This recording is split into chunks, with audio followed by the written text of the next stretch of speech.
Samakom, bonjour.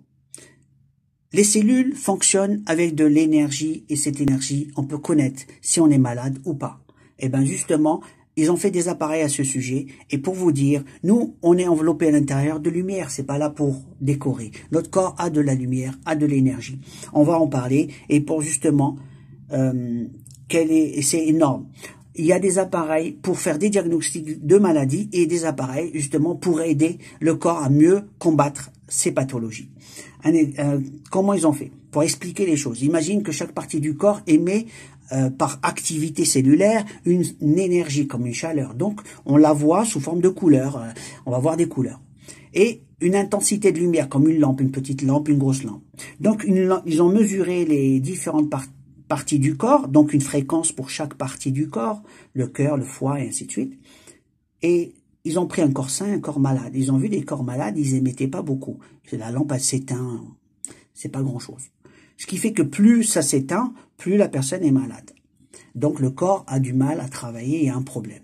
Ils se sont dit, on peut l'utiliser pour un diagnostic. Donc déjà, ils font des diagnostics préliminaires avec ce genre d'appareil pour dire il y a un problème, fais attention à telle partie, ainsi de suite. Après, ils peuvent aller dans des scans et des radios et tout le reste qu'il faut au médical.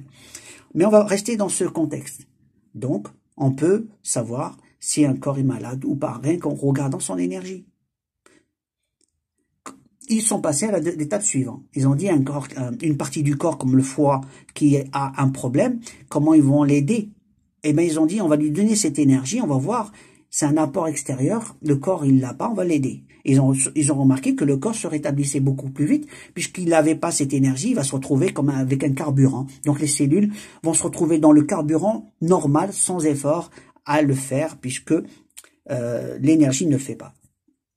Et c'est quoi qui fait que on l'est ou on l'est pas? On a des problèmes d'énergie, c'est cela. Comme les pathologies peuvent fatiguer ces énergies ou quand ces énergies sont pompées.